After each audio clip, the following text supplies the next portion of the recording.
Welcome to real history mirror, सच्चा इतिहास, सच्चा दर्पण। आप सभी श्रोतागण का रियल हिस्ट्री मिरर चैनल में हार्दिक स्वागत एवं अभिनंदन है। दोस्तों, मैं आज एक और वीडियो लेकर आया हूँ जिसका शीर्षक है चमार एवं मोची शब्दों का विश्लेषण। तो चलिए मैं शुरू करता हूँ। और ये चमार जाति का गौरवशाली इतिहास से लिया हूँ। लेखक सतनाम सिंह है और सम्यक प्रकाशन से बुक छपा है। जिसको ज़रूरत है वो मंगा कर पढ़ सकते हैं। तो दोस्तों, च प्लस मार शब्दों का विश्लेषण। चंद्र और नाग का संबंध भी चमर याक से है। च शब्द का अर्थ चंद्रमा है। चंद्रमा स्वयं नाग का पर्याय है और चंद्रमा एक सर्प संज्ञा है। चंद्र एक प्रमुख नाग का नाम भी है। इसी प्रकार चंद, दीने, चंदन, चंदवाड़ा, चंद्रगुप्त, चंदबोड़ा, चंद्रमुखी, चंद्रवंशी, चंद्रनायक, चंद्रपाटनक, चंद्रबुरई, चंद्रवाल, चंदर, सार, चंदा दिलेश्वर और चांदा आदि सर्प नाम है। चंद्रमा पानी का प्रतीक है। सिंधु घाटी की सभ्यता के शासक महाराज वृत्रासुर ने पानी के बांधे हुए थे। मूल निवासी निसंदेह पानी की पूजा किया करते थे। सिंधु सभ्यता पूर्व बुद्धों की सभ्यता है। आज भी बुद्धों के सभी धार्मिक अनुष्ठान पानी के माध्यम से संपन्न होते हैं। वेदों में अग्नि की तारीफें की गई है। आज भी ब्राह्मण परंपरा के धार्मिक अनुष्ठान अग्नि के माध्यम से संपन्न होते हैं। मौर्य वंश का प्रतीक मोर क्यों है? इसलिए नहीं कि वे मयूर पालक थे, बल्कि इसलिए कि मोर चंद्र का प्रतीक है, क्योंकि उसके सुंदर पंखों में प्राकृतिक रूप से चंद्रमा का चिन्ह बना है। मौर्यों का राज चिन्ह मोर था। आज भी मूल निवासियों के बारे में धारणा है कि वे शिव पूजक थे। सिंधु घाटी में शिव पूजा पूर्व बुद्ध प्रचलित थी। ऋग्वेद में इसलिए शिव का अपमान किया गया है।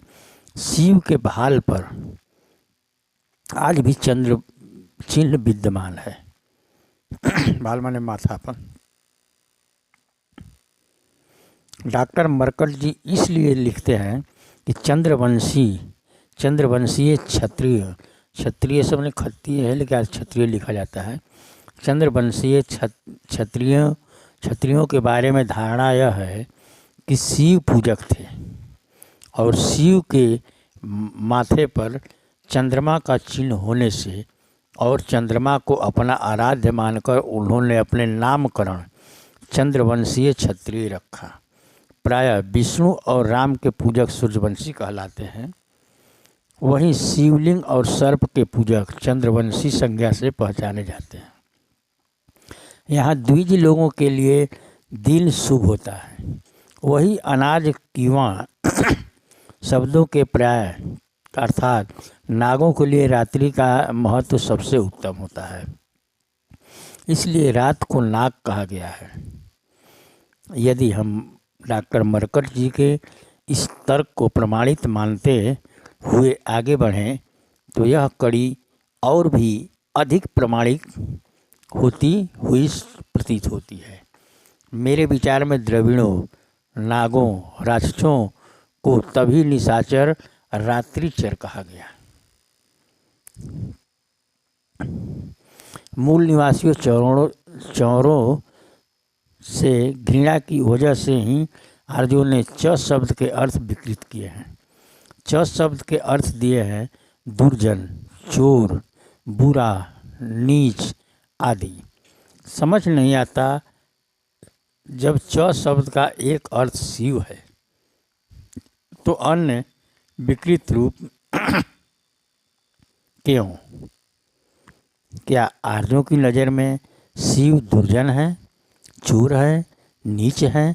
वास्तव में शिव मूल निवासी हैं। चौरों के लिए ही चौ शब्द का प्रयोग होता था।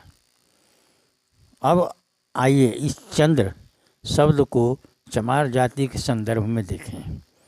चंद्र का चमार समाज से धार्मिक महत्व भी है। चमारों का एक प्रसिद्ध गोत्र ही चंदर है। डब्ल्यू बिंग्स लिखते हैं, नए चंद्रमा प्रत्येक महीने अमावस्या के बाद दूज को निकलने वाला चांद, दूज की चांद को राम राम के शब्दों से नए चांद को राम राम संबोधित किया जाता है। औरतें चंद्रमा की पूजा करती हैं ताकि उनके बच्चे बीमारियों से बचे रहें। वे एक लोटे में जल लेकर चंद्रमा को नमस्कार करते हुए उसे अर्पित करती है। वे नए चंद्रमा के पूरे दिन व्रत भी रखती है। अवध में बच्चे चंद्रमा को मामा कहकर पुकारते हैं। ग्रहण बहुत आकुलता का समय है, क्योंकि उस समय चंद्रमा बहुत मुसीबत में होता है। यह एक विधि पूर्वक प्रदूषण का समय है। इस अवसर पर नहाना आवश्यक है और कोई भी पका हुआ भोजन जो ग्रहण शुरू होने के पहले के समय हाथ में हो उसे बाहर फेंक देना चाहिए। चंद्रमा के संबंध में उपरोक्त मान्यता चमार समाज की है। मार शब्द, डॉक्टर मरकट के अनुसार मार शब्द फारसी है। इससे मैं सहमत नहीं हूँ। मार शब्द अति प्राचीन काल से भारतीय परंपरा का शब्द है। भगवान बुद्ध के समय यह बेहद लोकप्रिय शब्द था। बौद्ध दर्शन में मार शब्द प्रमुखता से आया है। फारसी भाषा में भले ही मार सर्प, अहि, भुजंग, नाग, सांप के अर्थ में आता है, उससे मारक जिद, सांप का डसा हुआ मागीर, सपेरा, मारगुर्ज, फन वाला सांप, मारपेच, वह चित्र जिसमें कई सांप परस्पर गुत्थे हों। मार माही, सर्पमीन, मार मुहर, सांप की मणि आदि शब्द हैं। वैदिक साहित्य में मार को प्रजापति कहते हैं। वह इंद्र से ऊपर और ब्रह्मा से नीचे का देवता है। इस प्रकार यदि मार से वैदिक और बौद्ध साहित्य में मार शब्द है तो यह पाली और संस्कृत का शब्द हुआ। संस्कृत में मार शब्द कामदेव के लिए भी प्रयुक्त हुआ है। उससे भी पहले यह शब्द सिंधु घाटी सभ्यता में व्यवहार में रहता आया होगा, क्योंकि वह द्रविड़ों की सभ्यता थी। द्रविड़ प्रदेश में सिंधु घाटी में नाग रूप में चित्रित मनुष्य, द्रविड़ प्रदेश में मुरासोली मारन, मारा, पांडियन, बलिमारन जैसे शब्द मिलते हैं। दक्षिण में ही नहीं बल्कि राजस्थान उत्तर पश्चिम में एक जगह मारवाड़ है। मारवाड़ राजस्थान की ही एक पिछड़ी जाति मीणा का एक जातीय संबोधन मारण है। वही मारण एक सर्प नाम भी है। इसी प्रकार माराकुल, मार मुनिरक, माराकुल, मारुतासन, मारुति, मार्कंडेश्वर आदि संबोधन नागों, सर्पों के लिए है। कुल मिलाकर निष्कर्ष यह निकलता है कि मार शब्द मूल निवासियों का प्रतीक है, नागवंशियों का संबोधन है। मार शब्द प्रत्येक दृष्टिकोण पर से देखने पर नागों का ही पर्याय है। कुमार एक सर्प नाम है, वही कुमारक सर्प संज्ञा भी है तथा जन्मेजय के सर्प यज्ञ में जला एक सर्प नाम भी है। इसके अतिरिक्त कुमार भी एक सर्प संज्ञा है। चमर चमार शब्दों के समकक्ष कुछ शब्द भी नाग का पर्याय है।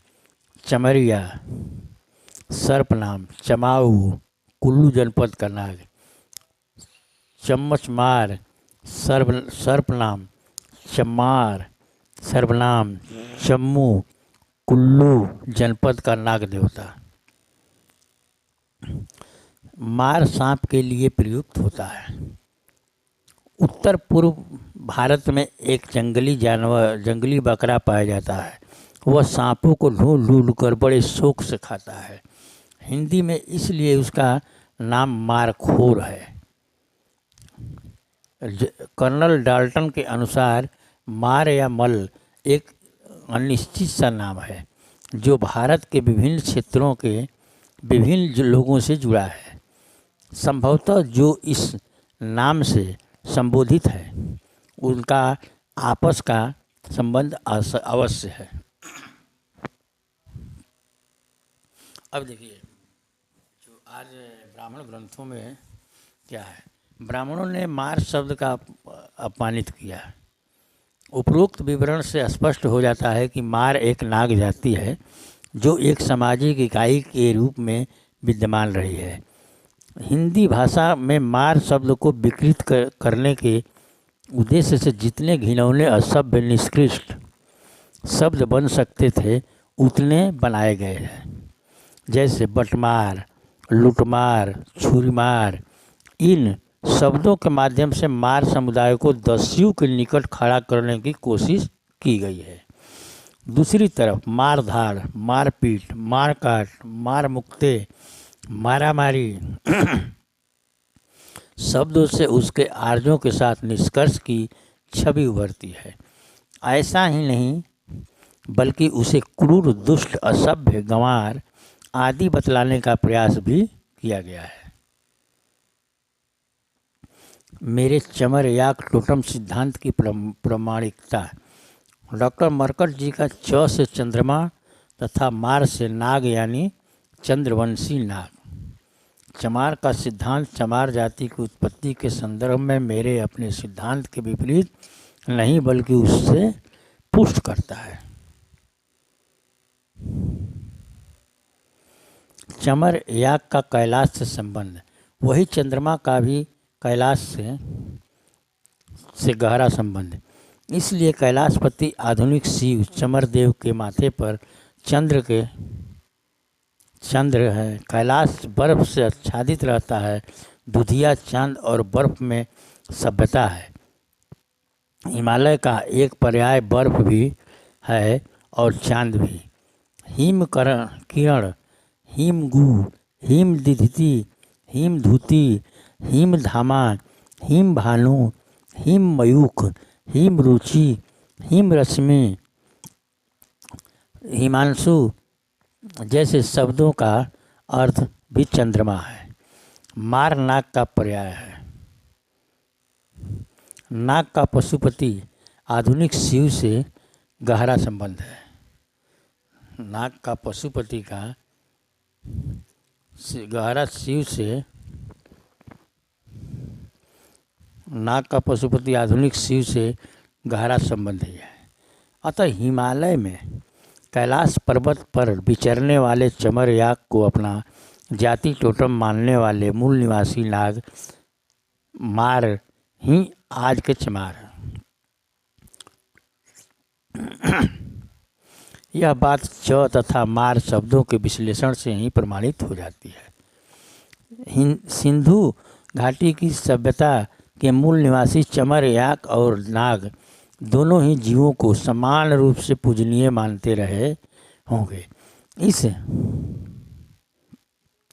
तथ्य को खुदाई में मिली सीलें भी प्रमाणित करती है, जिनमें चौरा तथा नाग संयुक्त चित्रित है। बैल निचले गोत्र क्षेत्रों में याक का विकल्प था। सिंधु घाटी की सभ्यता में चमर याक। सिंधु घाटी की सभ्यता क्योंकि चमर याक के प्राकृतिक क्षेत्रों से बहुत दूर थी, फिर भी चमर याक की स्मृतियाँ उस महान असुर सभ्यता के खंडहरों में खोजी जा सकती है। मैंने अपने गंभीर शोध में यह नतीजा निकाला है कि सिंधु सभ्यता की मुद्राओं पर अंकित जिस पशु को इतिहासकारों ने एक श्रृंग या काल्पनिक पशु कहा है, यह सिंधु निवासियों के टोटम चमर याक का ही अंकन प्रतीत होता है।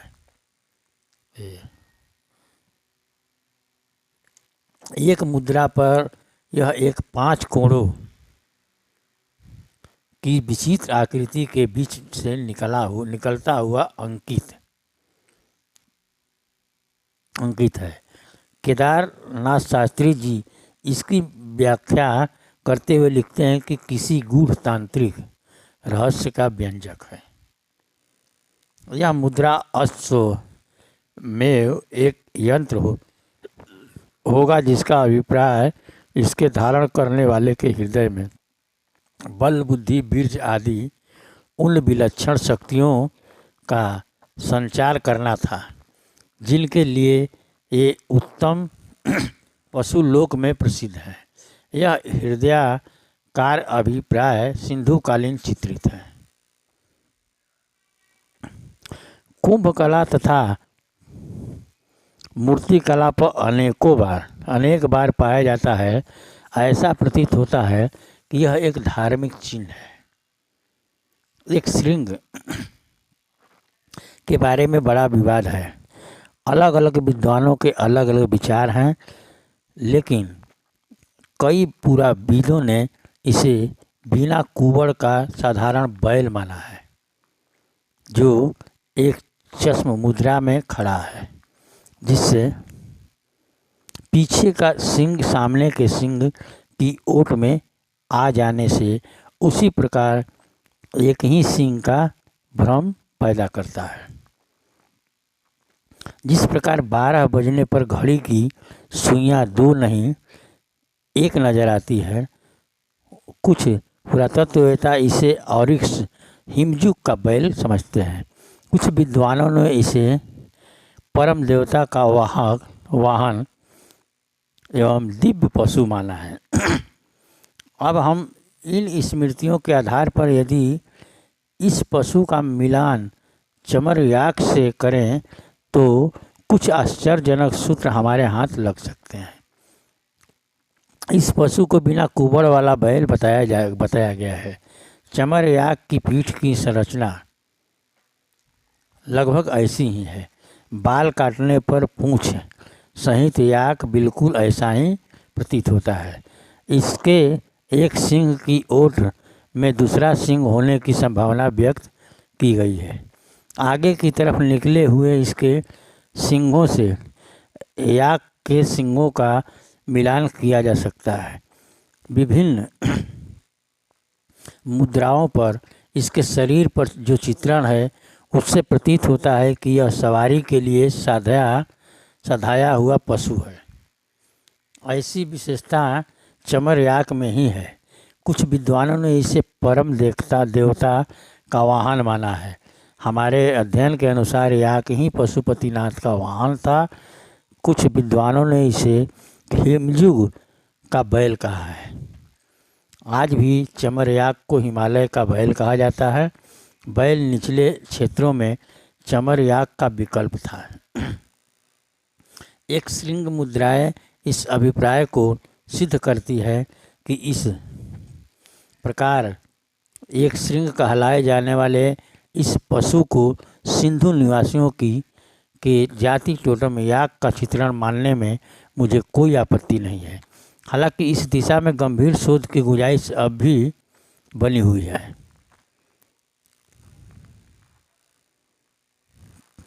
तो अब मैं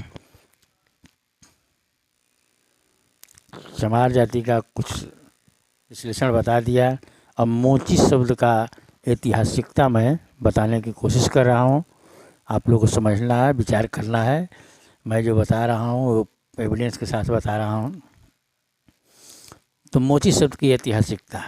आज मोची शब्द जूते सिलने वाले व्यक्ति के लिए रूढ़ हो चुका है, लेकिन प्राचीन शब्दावली में यही मोची एक प्रसिद्ध नाग का नाम है।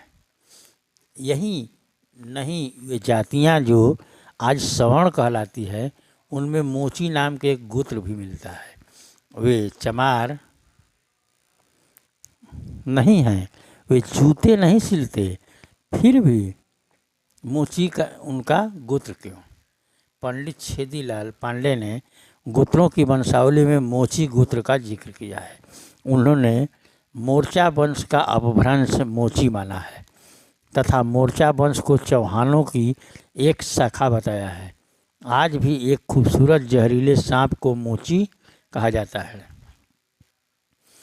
डॉक्टर अवंतिका प्रसाद मरकट के अनुसार अनेकों सपेरों ने मोची सर्प के बारे में अपनी सहमति व्यक्त की है, परंतु तुकोजी राव इंगले उज्जैन ने बताया है कि यह सर्प जब चलता है चुड़चू की आवाज़ आती है तथा इसके ऊपर सितारे बने होते हैं। जहूर भाई सर्प मंत्रवेता इंदौर ने मोची सर्प को बहुत ही खूबसूरत बताया। उन्होंने इसे जहरीला और फण वाला बताया। हिंदी संस्कृत में मोची का ही एक अर्थ मुक्त करने वाला, छुड़ाने वाला भी है। बोध गया में भगवान बुद्ध जब आंधी तूफान में तप कर रहे थे, तब मुचलिंद नामक नागराज ने तप करते समय उनकी रक्षा की थी। इस कथा की पुष्टि आज भी बोध गया मंदिर के अंदर बने तालाब में स्थित मुचलिंद नाग की प्रतिमा से होती है। भाषा में को का कु हो जाता है, जैसे ऋग्वेद में संबर के पिता को कोलितर बताया है। भावानुवादों में उन्हें कुलिंतर भी लिखा जाता है। वैसे ही मोची से मुची और मुची से मुच। मैंने ऊपर बता ही दिया है कि मोची नाम से एक प्रसिद्ध नाग भी हुआ है। इस प्रकार इस तथ्यों के आधार पर कहा जा सकता है कि आज ब्राह्मणों द्वारा मोची शब्द के अर्थ का अनर्थ हुआ है।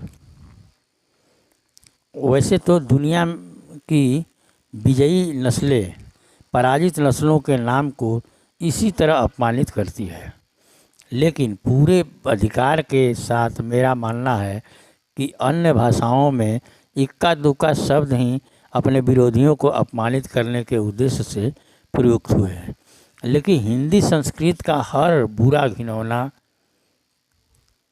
अपमानित निंदित शब्द मूल निवासियों के विरोध फलस्वरूप अस्तित्व में आया है। यहाँ हारी हुई नस्लों के खिलाफ मुहावरे हैं, लोकोक्तियाँ हैं, प्रत्यय है, उपसर्ग है और अर्थ के नाम अनर्थ है। तो दोस्तों, यह वीडियो कैसा लगा आप लोग देखकर कमेंट कीजिए और बताइए कि, और चैनल को लाइक सब्सक्राइब जरूर करें। तो धन्यवाद। जय भीम, जय मूल निवासी, नमो बुद्धाय।